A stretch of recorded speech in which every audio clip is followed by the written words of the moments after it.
Hi, everyone. Welcome to the student and early career session on what is next after PhD. This is the session a part of Regions in Recovery. It's the second global e-festival organized by Regions Study Association together with a number of partners. The session started on 21st March, and I hope everyone got to experience some of the sessions before.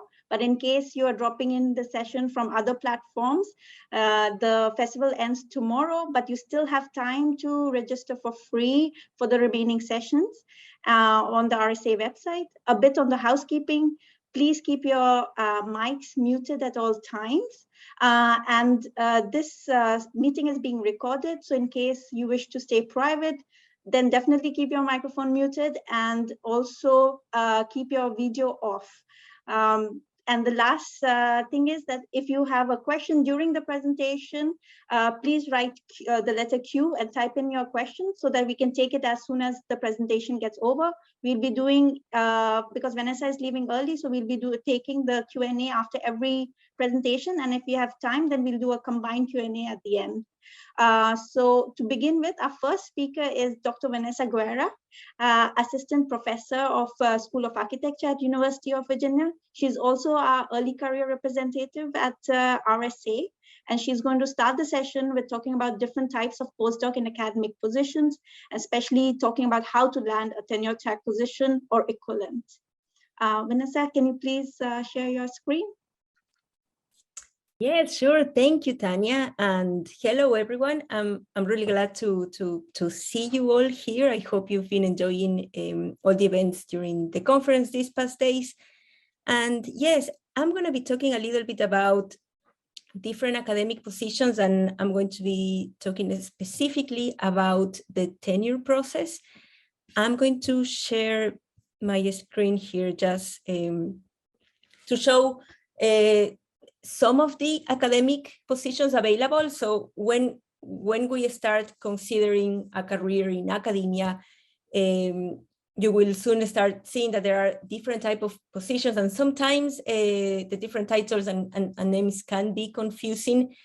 So I've tried to organize some of those names in this chart that is in this slide, but please keep in mind that all of this can be flexible and can change a little bit depending on the context and even the institution sometimes. But when we talk about a tenure position or the tenure track process, it is pretty much a way of stating that these are permanent positions in the US context. So a tenure track assistant professorship will be equivalent to a lecturer, to a permanent lecturer in the Commonwealth system. So just to keep that in mind, different academic positions include joining an institution as an adjunct professor, also as a visiting professor. In many times it can be visiting assistant professor, as an instructor if you're only teaching specific classes, as a lecturer. That can be tricky because in the North American system context, a lecturer is usually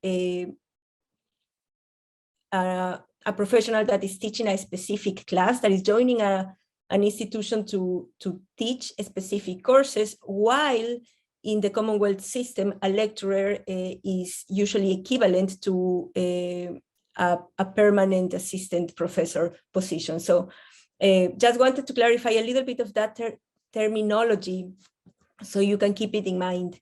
In any case, talking about your first permanent academic position, in this case, we are referring to the tenure process or landing an assistant professor job.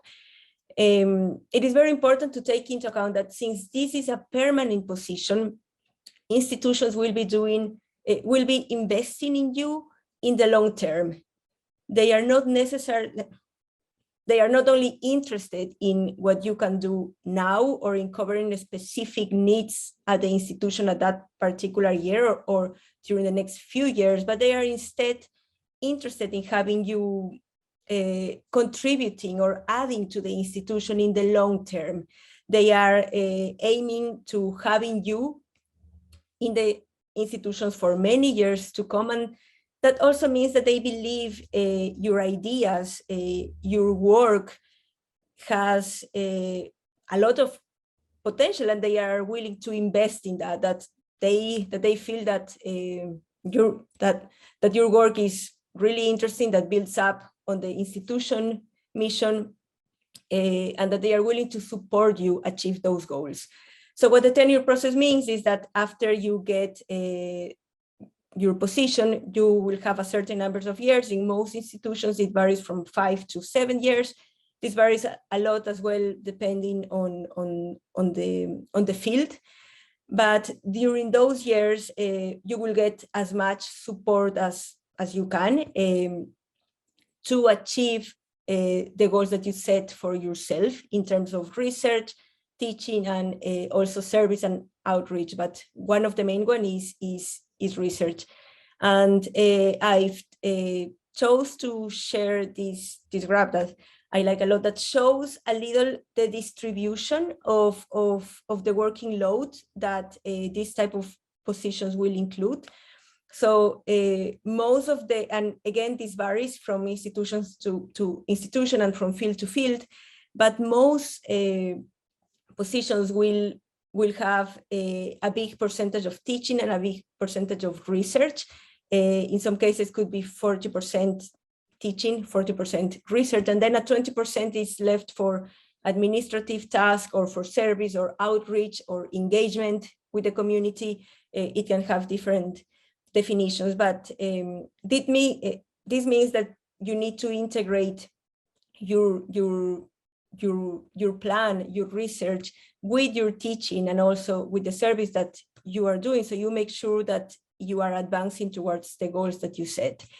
Once you keep advancing during this process, there are specific requirements or specific criteria that you are expected to meet during these first 5 or 6 years.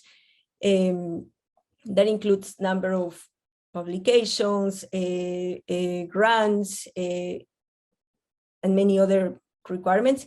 Once you meet those, you will be reviewed by the university, by the committee, also by the general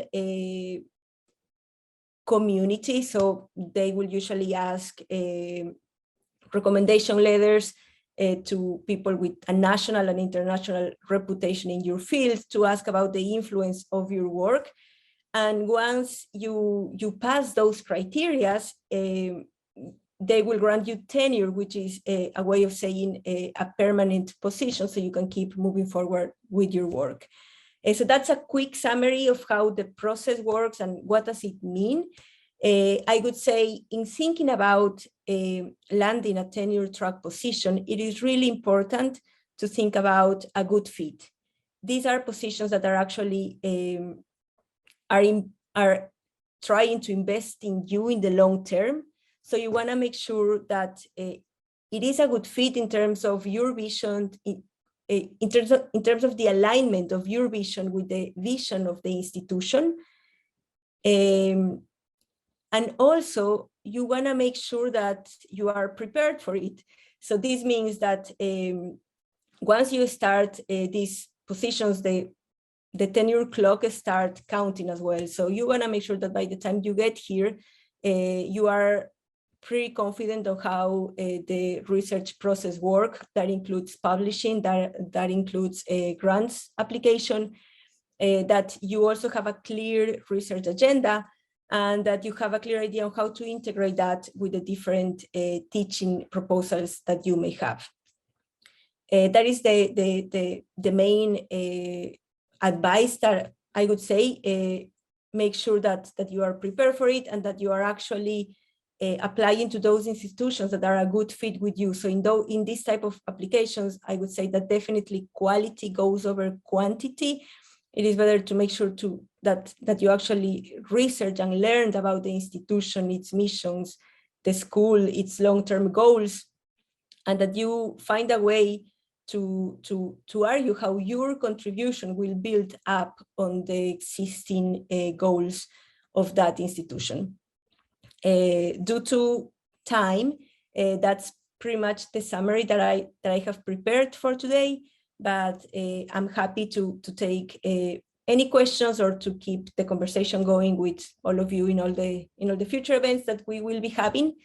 And yes, yes, it's a beautiful process. There are many opportunities out there. I think it is about finding the right fit, being persistent, apply, engage with different people, and find what would be the best experience that you can have to be prepared for these positions.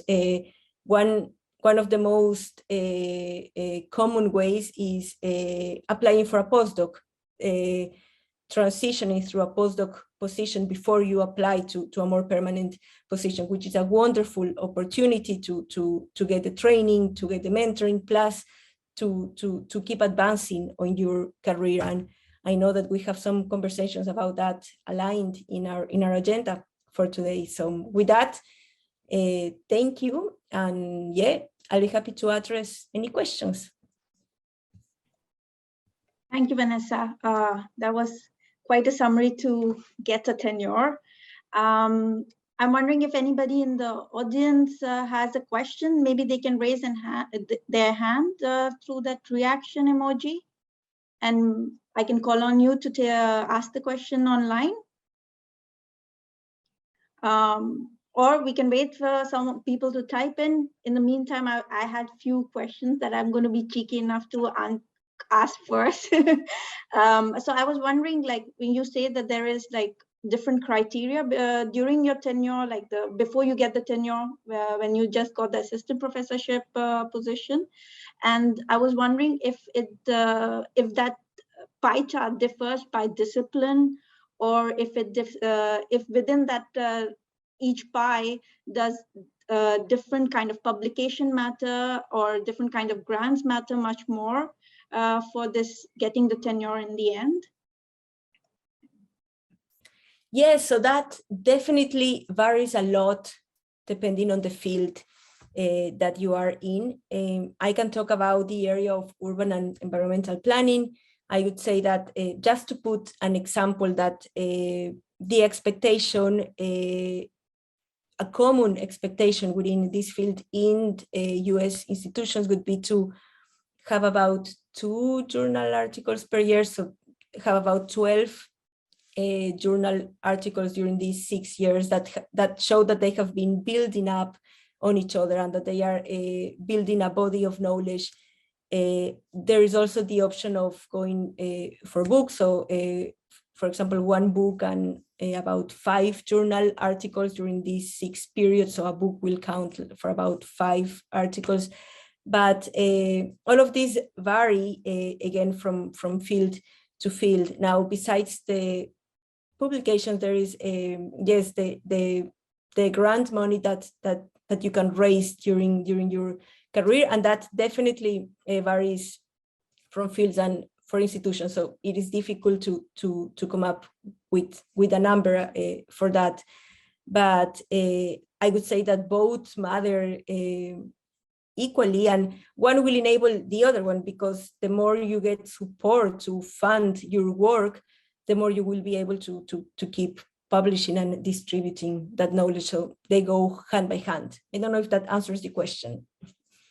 No, it definitely does, because what you're saying is that we have to see by discipline, and maybe it's the university that makes clear that what are the criteria for selection. A question following that, do you get to see those criteria when you're applying for the position, like the tenure track? Yes. Yes. So it is a very transparent process. Most of the criteria are online, so you can actually look at those even before applying. A lot of those are standardized, but there are some specificities that vary depending on where the institution that you are at. But those those criteria are online, are public. You also get evaluated every year. So you will have an idea of how you are doing. A lot of institutions do like an official review in the middle of the process to let you know how are you doing in terms of those expectations, and you always have the chance to discuss these criteria with the different people in your institution, but it is a very transparent process. Thanks, Vanessa. I'm wondering if there are questions. I don't see it on the chat, but in case if you want to ask, please raise your hands using the reaction button, and maybe we can, and then you can unmute and ask your question.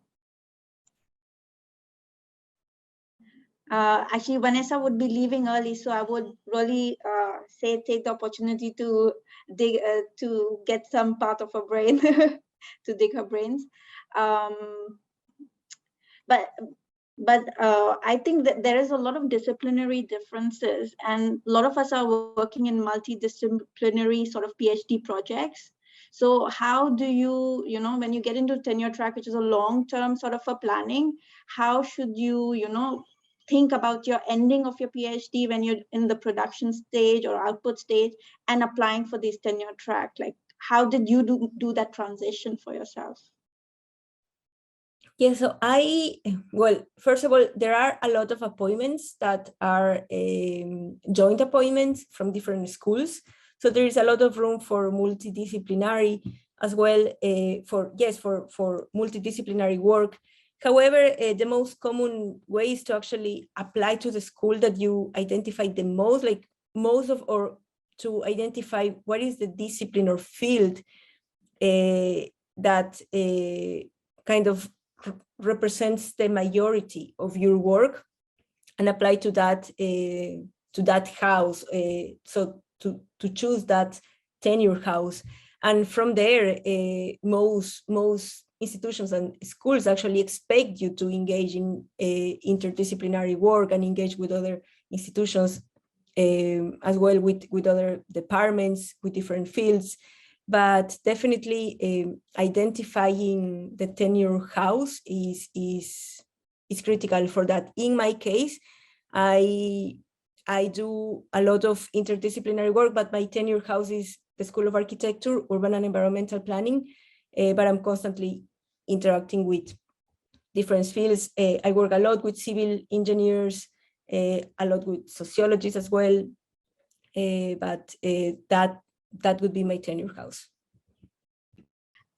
So is it possible to apply before ending of the PhD? Yeah.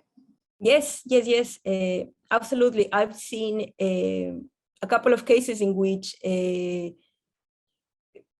appointments are offered to students that are about to finish the PhD program. Absolutely.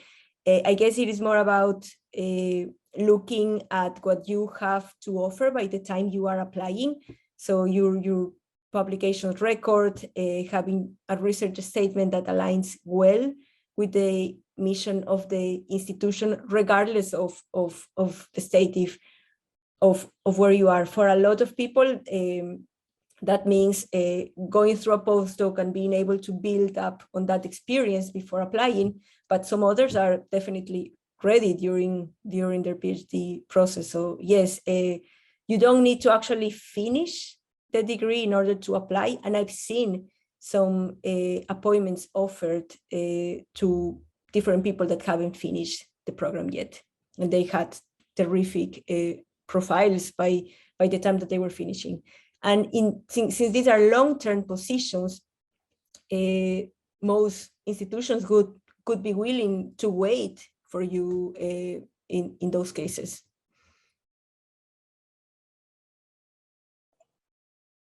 Thank you, Vanessa. Thank you for answering all the questions. We'll move on to our next speaker. Our next speaker is Dr. Madura Thivanka Pathirana. He's a senior lecturer at the Edith Cowan University at its Sri Lanka campus, and he's also the managing director of Madura Thivanka Holdings. He's going to speak to us about non-academic career paths. Madura, could you share your presentation? Yes, Vanessa.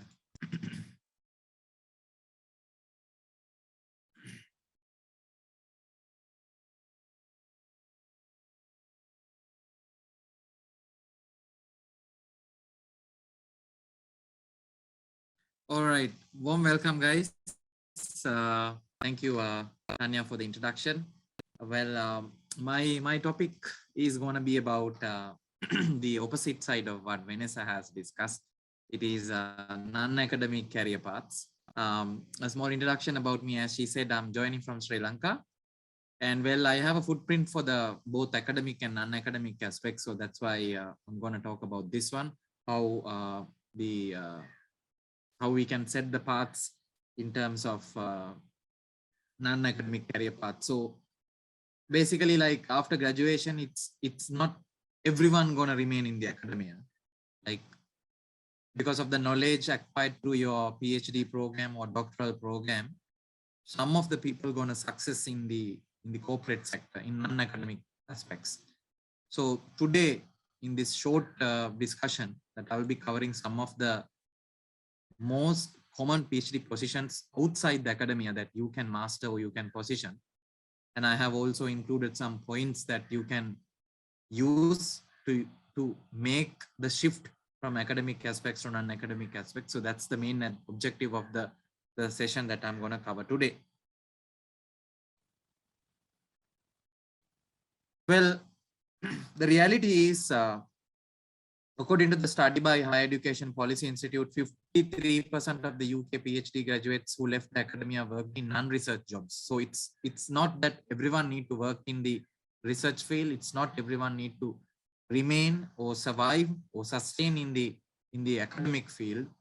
There is a 0.5% of the candidates are moving to the non-research jobs as well. Meanwhile, around 46% of the respondents remain to work in the industrial research as well. So it's not only about the academic research. 46% of the selected respondents are moving ahead with the industrial research activities as well.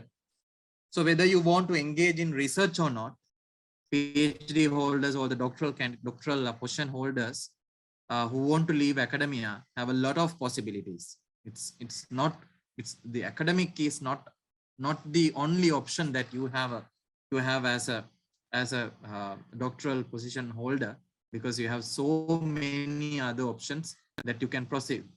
Well, you might decide to move to non-academic aspects. You might decide to move ahead with the non-academic aspects in your career life, because you might decide that the academia is not suitable for you. Well, that is acceptable.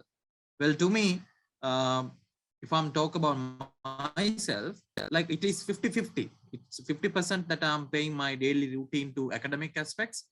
Since I know that I'm good in my own business, own firms, especially into the consultancy.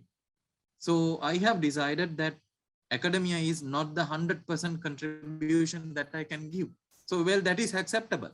So even to you, you can decide which is the most suitable weight, if you're going to have a balance or if you're going to stick only for the non-academic aspects. So working in this field can be extremely competitive. As Vanessa told, that you have layers, you have to achieve certain objectives, you have to have certain goals in your life when it comes to academic options. Even non-academic aspects, you have certain competitive objects to be achieved, but it is far more different from the academic aspects. So short-term contracts sometimes put people in a bind in terms of financial security. So some people believe that non-academic portion is the most suitable portion themselves to go ahead with the financial security. So some people believe on that way, so that is acceptable. So you are not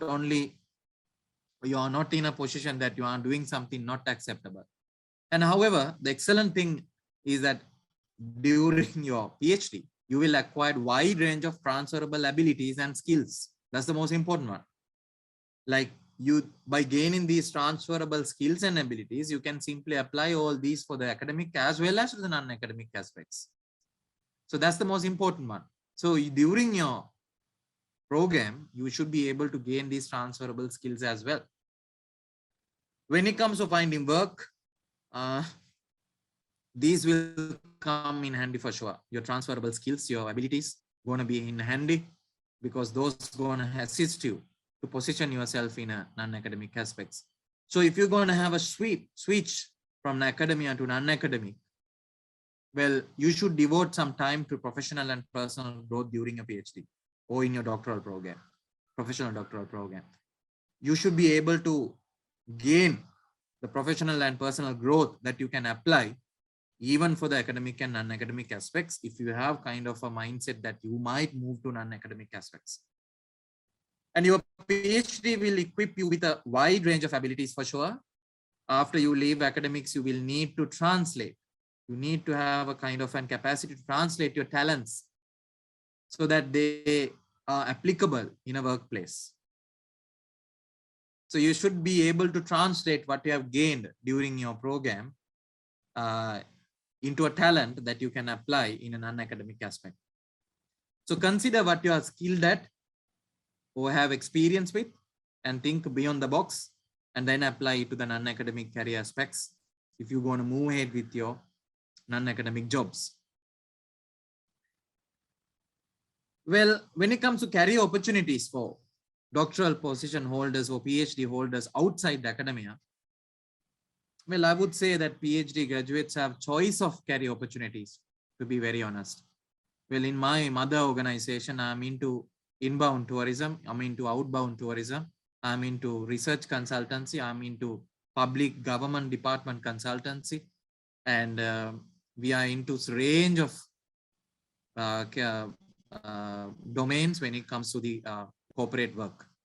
So you have a range of choices, career opportunities, so ranging from pharma to public organizations. So in my case, I'm working into tourism aspects too, range of policy decision makers as a consultancy firm and as a tourism organization in Southeast Asia and plus in Australia. So you have a range of options. It's not only about that you're going to work, you're not going to find a job. And you also don't want to start working in the sector right after graduation. You can wait until you find the most suitable non-academic position, which is suitable for your skills and competencies you have gained during your program. At any time in your career, you could switch from academia to industry or vice versa. As Vanessa told, that if you have the capabilities, if you have the objectives to go ahead with your academic aspects, you can simply switch.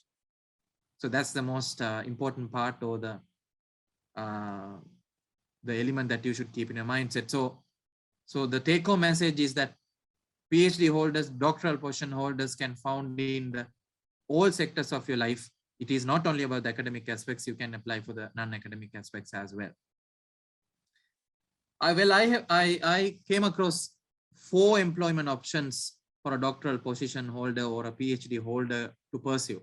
Well, I would say that you can come up with any of here as an non-academic member when you are working in your corporate aspects. Well, I would say you can become as an entrepreneur. Well, myself as an entrepreneur, I have recruited more than 15 consultants, doctoral position holders right now working for me, and some in the middle management as well. So I'm an entrepreneur. You can create your own business, turn your study findings into a commercially viable product and service. You could also create a business that can nothing to do with your PhD study even. My thesis is about tourism management, but when it comes to my consultancy work, we are into public organizations, public decisions. So you can create something which is nothing to do with your PhD study, and you can advise to the decision makers as a consultancy firm based on your research experience and the knowledge that you came across. You can advise. You can be a consultancy firm. And finally, you can obtain a professional position. You can work in your field of expertise, even in a sector unrelated to your academic course of product. So there are 4 major elements, as I mentioned, that I came across. You can be an entrepreneur, you can be an advisor, you can be as a consultant, or you can obtain a professional position in the field that you have studied. So if I take about myself, I'm an entrepreneur because I have given employment opportunities and I have developed certain type of services while I'm working in my own organization. And we are providing advices for the public sector. And we are doing consultancy work. We are doing research for tourism in Sri Lanka as a partnership with Australian government. And I have obtained a professional position as well in the non-governmental sector in the tourism. So I'm in the 4 different elements. So I just came up with these 4 elements from my personal life. So either you can come up with any of here. And if you're gonna ask from me, like, all right, I have identified that I can be a consultant. So how to do that one? How to launch my non-academic job search? How to do this? Well, I would recommend you to go ahead these 4 major steps.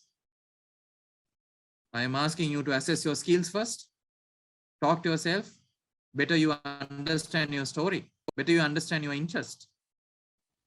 And then you understand your talents, abilities, values, which can help you to explore your non-academic career options. Well, as I mentioned, there are a variety of options outside the academy now. Because non-academic searches are not as structured as academic search. It's not structured. It's not that framed.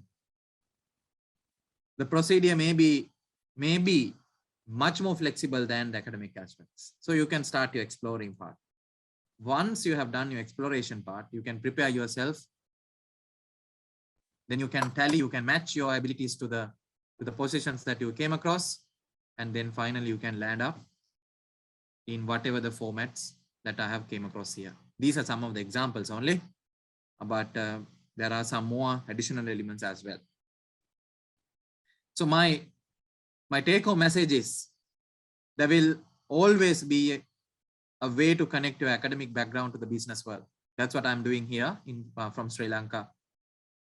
And this is something that you should be ready to do in any perspective of job interview. So you should be able to connect what you have learned during your professional program, in your PhD program or doctoral program to the business world. So that's my take-home message.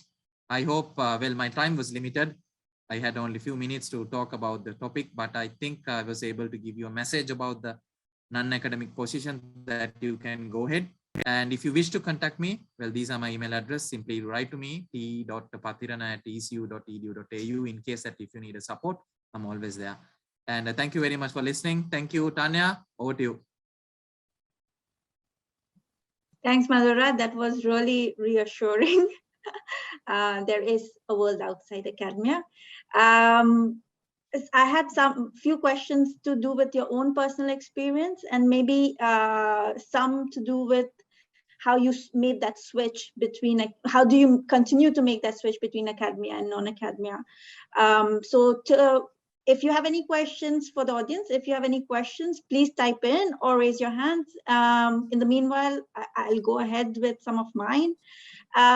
So what, in your experience, Madura, what were some of the abilities you acquired during your PhD that you thought was transferable, or you were able to leverage it when you were selecting non-academic opportunities? Tanya, the main skill that I was able to gain is the critical thinking. Critical thinking is the main skill that I have gained, which enabled me to apply while I'm in the corporate world. Critical thinking in the sense, the coming up with the solutions, which is more practical than thematic, is the take home on that I was able to bring back from the university to the corporate world. So now what I'm doing is I have my critical thinking to understand the audience, in the sense, if I'm talking to a government sector, if I'm talking to a non-government sector or private sector as a consultant, I have the capacity now to understand, like, what do they expect from myself or from my organization as a consultant, and my team have the capacity to come up with the most practical solution, because we have the thematic background, we know the foundation layer, and we now know, because that was enabled with the support of our research activities that I have done and my team has done during their candidates. So now we have the foundation knowledge. By keeping that in mindset, we are coming up with the solutions which is more practical. So that is the most winning part for us, because coming up with the most practical and winning solutions is the one that supports us to survive in the business even. I hope I have answered. Yes, thanks, Madura. And about the disciplinary switch, you said that you did your PhD in tourism management, and then you switched to public organization. How did you select what to switch to? Like, what kind of reasoning did you have to select a certain sector in the public forum? Well, Tanya, during the program, during my PhD program, of course, I have gained my main knowledge in tourism. However, during the program and even when I was doing my research, I was able to get an understanding about the public sector and how they think, how they implement the work, and if they're gonna recruit a consultant, if they're gonna recruit a researcher, or if they're gonna recruit someone who is expert in that particular field, what do they expect? So I got a knowledge about from the public organizational mindset, and then later on I realized that I can simply apply the thematic knowledge for the decision makers if I'm going to have a switch from the tourism to the especially when it comes to regional policy decisions. So that is how I have understood, or how I have done the switch. Like if I summarize you, it was the understanding I have gained from the beginning. As I told even in my presentation, you should be able to understand your interest. You should be able to understand where you are heading to. And then based on that, you should be able to gain your transferable skills. So by knowing the fact of that one during my program, and by the time that I have completed and while I'm in the corporate field, I was able to simply apply it, and that helped me to switch. Thanks, Madura. I think we'll move to the third speaker. I welcome Dr. Moritz Breul. He's a postdoctoral researcher at the Institute of Geography in University of Cologne.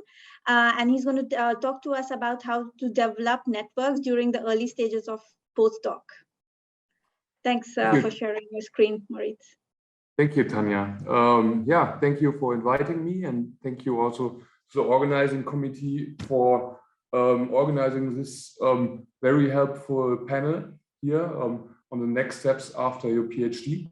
And I'm very glad to have the opportunity to share some of my experiences with you, and specifically on the topic of how to develop a network, which has probably in the last 2 years been a different surrounding, a different environment than it has before. And I will tell you how I proceeded there during COVID times.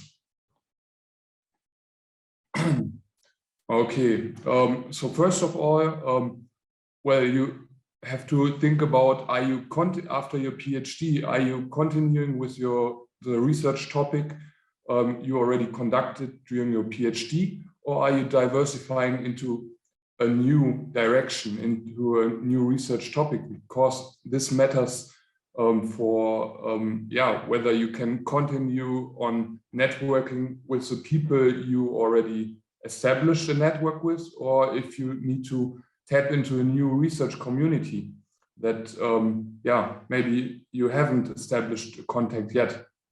So for me, for my personal career, I changed the topic. So first of all, in the PhD phase, I was focusing on conducting research on global production networks.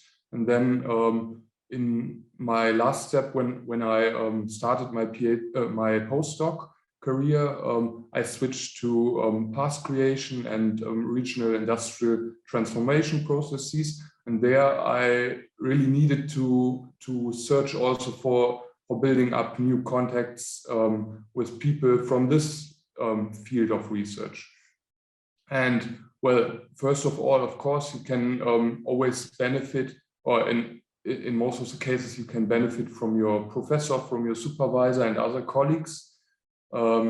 This is helpful, but at the same time, what I experienced and what I would also like to recommend to you is that you shouldn't overly rely on those established contacts of your supervisors, because the postdoctoral career step is also a step in which you shall build up and be recognized as an independent researcher. So this time should also be used to step out of the shadow of your supervisors. So make use of it, but not too much, but also be independent in this way.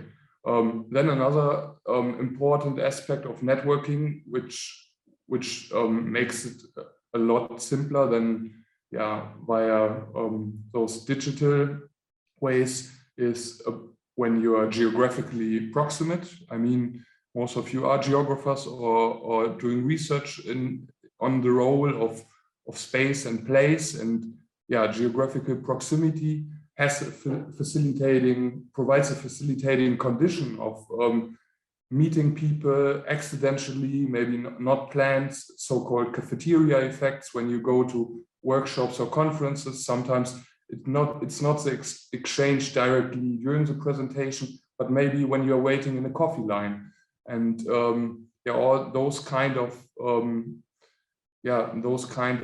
venues are very helpful to get to know people, as most of you probably have also experienced. And then another point is to organize maybe a visit abroad at another institute. Here, you should think about the topic of your research, where are maybe, I'm calling it hotspots of those topics. For example, I was in my PhD studying global production networks, so I went for a couple of months to the National University of Singapore, because some scholars were very much involved in this field of research, which was quite helpful for me at that time. So I started my postdoc in 2019, and 1 year later, this environment has changed drastically, and so it wasn't so easy to benefit from those cafeteria effects anymore. So I had to ask myself, how can I build up a network in this new line of research for myself over distance, when not meeting people in person at workshops and so on. And well, hopefully it's going to change in the next couple of months, but we never know. And I then started in 2020 to think about other ways to contact, to get in touch with people from my new research topic. And I used social media, but also I was contacting people involved in the field via mail. And in my experience, senior researchers, renowned senior researchers, they were always very glad to start a dialogue in this way. Or, for example, I was asking if they could provide me a feedback on some work in progress, on a working paper. This can be a way of getting in touch with people who you haven't met yet, but most likely they answer to you. And another way to really establish linkages to other researchers is to organize, for example, a session. Last week during this Regional Studies Association e-conference, I was also organizing a session with some senior scholars, which are well known in the field of path creation and regional industrial restructuring. And this not only, it's maybe a moment in which you not only organize this session, but you also maybe it's a starting point for getting to know each other and also maybe collaborate in future in other ways more closely together. And a similar point of starting such a collaborative relationship could be a special issue where you ask a colleague who is also doing similar research but haven't met yet, if this person is interested in organizing a special issue. And for example, the last year I was also preparing such a special issue with a colleague from Chile, which I haven't known well before. And well, now we are meeting on a regular basis via Zoom and discuss issues on our organizational issues for the special issue, but at the same time we also discuss different advances in the field and so on, and how we can contribute to it. So it's not restricted to just this organizational part. And I would encourage young scholars to also follow, to just reach out and contact people who might be interested in what you're doing. And well, I forgot on the first slide, just a second, to also make some advertisement for a workshop format, which, well, they are trying to organize it in place this year again. It's a Young Economic Geographers Network, the YEGN, which was founded in 2018. And it's a very nice venue for getting to know scholars which are in a similar phase of their academic career, in their late PhD phase. And this might be especially interesting for people involved in economic geography. And it takes place prior to a few days before the Global Conference on Economic Geography in Dublin is going to take place. That helped me, I think it was in 2019, a lot to get to know a lot of people, like 20 people. You don't only get to know those people by exchanging knowledge, but also by maybe doing fun activities like going to hike or something in those days where this meeting takes place. And here in my last slide, I just, so this is at least relevant for the German context, that you are thinking networking in different spheres. From my German academia background, I know it's not only about getting networked internationally through the participation at international conferences and so on, but at the same time, the national community also likes to see that you are committing to specific activities and so on a national level. I'm not sure, maybe we can discuss also afterwards if this is similar in other countries. And here, for example, you can participate in specific working group meetings or contribute to textbook projects and so on. And another sphere, which is probably especially relevant if you go the way Madura has gone out of academia, that you also get in touch and build up network in the non-academia context. I tried to do that in the last few years by organizing, for example, field research trips for my students, and there I got to know a lot of policy practitioners in our neighboring lignite mining region, which is just planning the coal phase out and the transformation for that. Yeah, that might be quite helpful, those kind of networks. Well, that's all from my side now, and now I'm looking forward to your questions. I'm finishing my sharing my screen here so we can see each other better. Thank you, Moritz. Daniela has a question. Daniela, could you unmute your mic and ask your question? I will try. Give me some time. Yes. Hello. Thank you very much. Thank you, Moritz, for the insights. Really useful, and you mentioned some really important points there with special session organizing and also special issues for journals.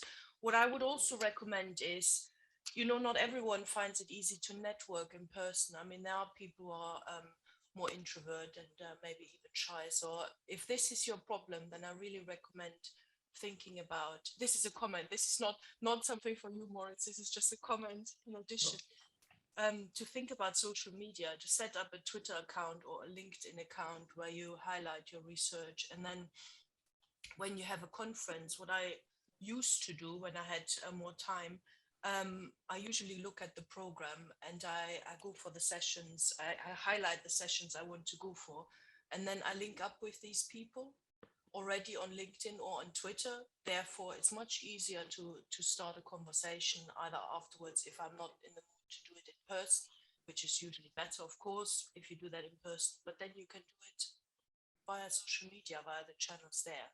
So there are different options for different people available, and social media should not be underestimated, depending on where you are, obviously in some parts of the world.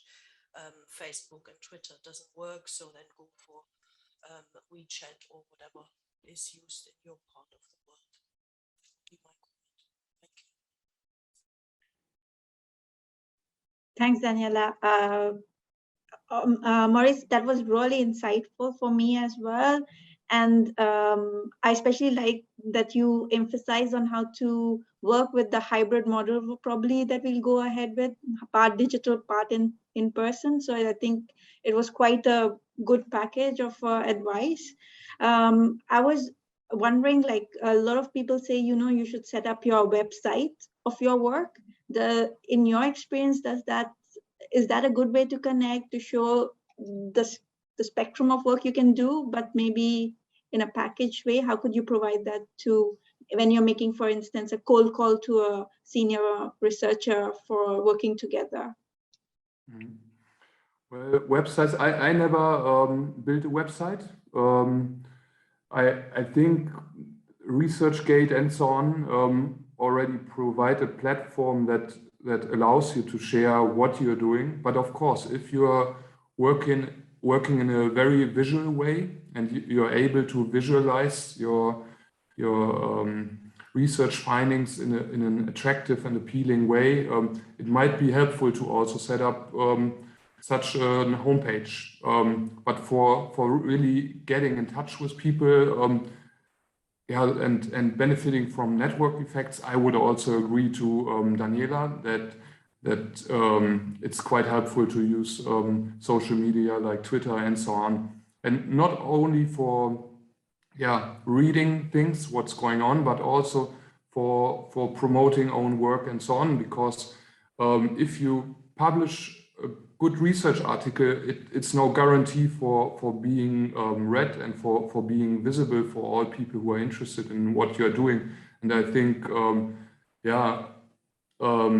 also, choosing this channel of promoting it and making it visible for a broader audience is quite helpful. And this might also be a way of starting a dialogue with people in private messages or also openly.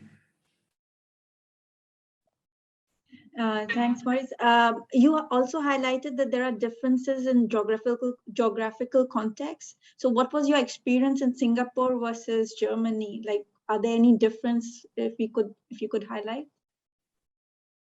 Yeah. Well, I can highlight at least the organization in Singapore was a lot more about exchange. So they had a weekly or bi-weekly meeting with a lot of different people from the staff from different parts of human geography, political, economic, so on. And their people were presenting their work in progress, which was very, very helpful to get to know the impressions of these people who are looking at your work from different perspectives. And when I returned from Singapore, we also started to establish this here because we didn't have it. But maybe this is not so much about networking, but about exchanging knowledge also and getting in dialogue with people who you are sitting actually side by side in your daily work life. But sometimes, this doesn't guarantee also exchanging knowledge on what you're doing at the moment. Thanks, Moritz. Is there any other questions from the audience? If there isn't, we are falling short on time, so we move to the fourth speaker. Thanks, Moritz. It is Dr. Karel von der Berghe. He's an assistant professor in spatial planning and urban development at TU Delft. Unfortunately, he could not be with us in person, so he has been very kind and he has made a presentation on how to make most of your postdoc. So I would request Alex, tech genius, to play the video.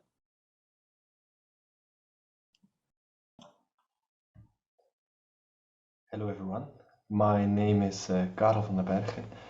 I am an assistant professor in spatial planning at the Faculty of the Architecture and the Built Environment at the Delft University of Technology in the Netherlands. And here I am today to give you some advice on a postdoc position.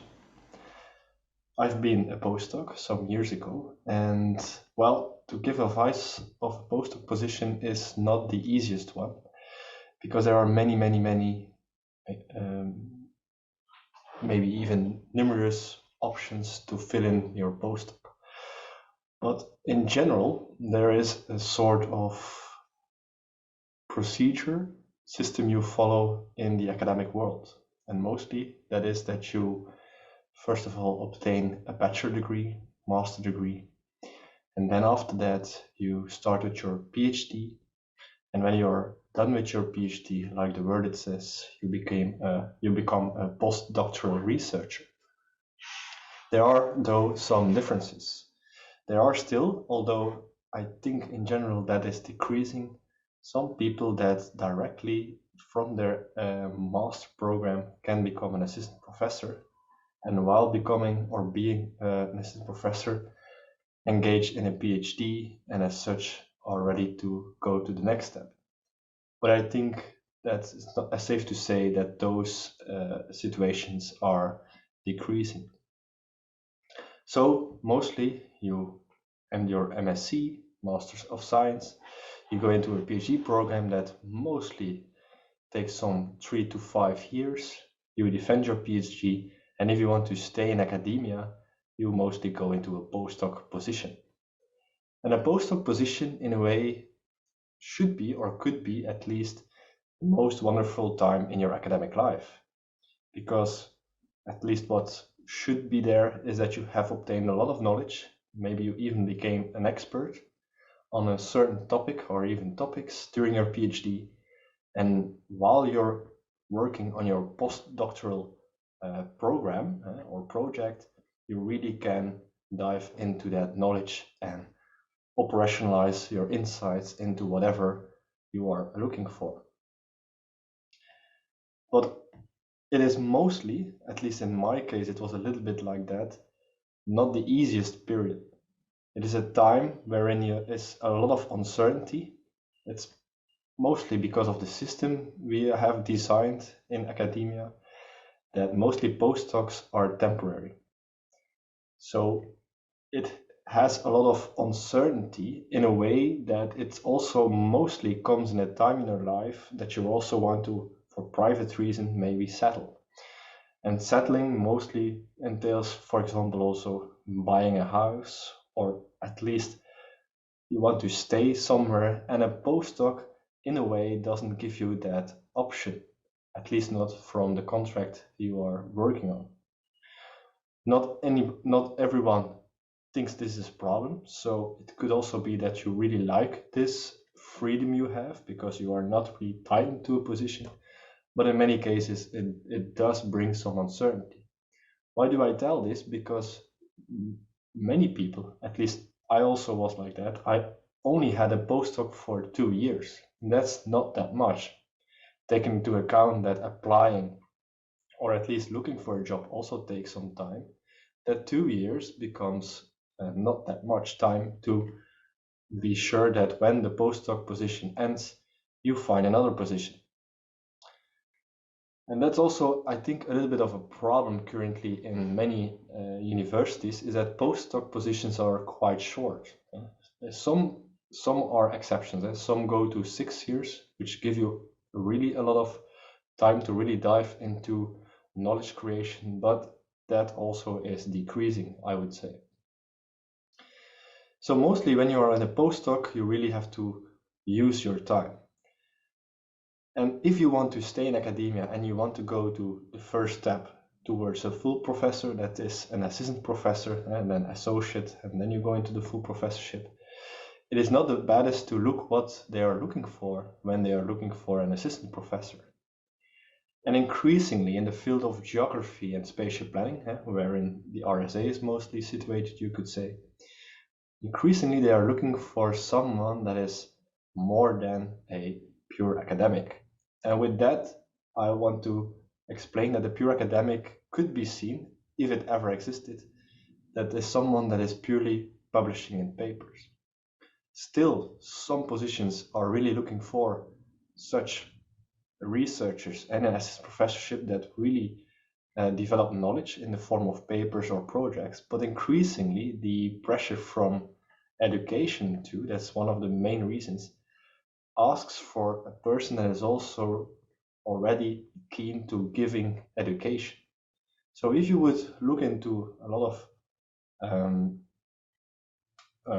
applications for assistant professorship, and many times they also ask if you have or want to obtain a degree in educating master students. And those elements can help you to maybe during your postdoc already engage in these trainings, because when you have such a diploma, you have another advantage in applying for the next step, that assistant professorship, that tenure track. Also, they are looking for persons mostly that are quite good in networking. So while in your PhD, probably you already engaged with a lot of people, especially during your postdoc, it's a time to really go out there, to really show that you are the expert, that they have to find you when they are looking into that specific topic that you have worked on, that you really can show and really build a significant network wherein you are the expert. And that will help you when you are establishing your name, also in publishing, but also in writing projects, wherein increasingly they are looking for consortium of actors, organizations, other universities. And that will only thrive when you maybe continue during postdoc to build up such a network. So also go to conferences, to the RSA conference, for example, during your postdoc. And I think that is, in a general thing that we maybe as academics should think of, that a postdoc position at the moment is not the easiest in lives. Sometimes I say, while joking a little bit, that the postdoc could be seen as an academic swamp. It is very difficult to go through it to reach the other side. Why is that? Because there are not that many options and competition is fierce. So the decisions you take during a postdoc are important, but also depend on a lot of luck. You have to have luck that there is a positioning opening that in a way is looking for you.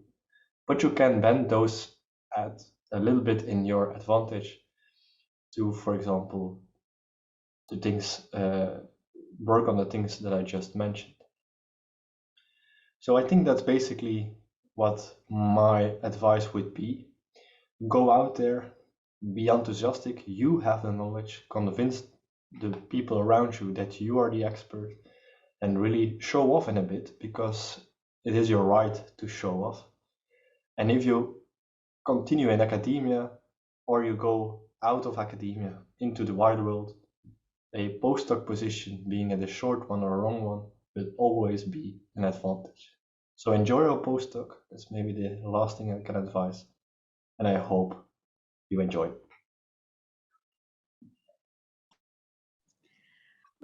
Thanks, Karel. I think Karel summed up all the above advice and also gives something to look forward to.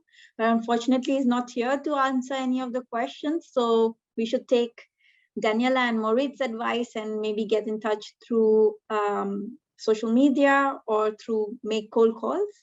And unfortunately, we've come to end of our session. In case if you have any persistent question, maybe you can quickly ask a few. Otherwise, I would go ahead and tell you how the ending of the session. In the meanwhile, I would really like to thank all the speakers, Vanessa, Madura, Moritz, and Karel, for wonderful and insightful presentations. In case if you missed any, or if you want to share, the recordings will be available on the RSA Hub very soon. And the next program coming up is the RSA Network on Infrastructural Regionalism, which is a keynote session. And tomorrow we have many parallel sessions that you can join in, including the closing plenary on a new state capitalism, debates and direction. You can, of course, if you don't get the time now, you can always view all the sessions on the RSA Hub, which is the mobile app, or also available on desktop version. And with that, thank you very much for joining in.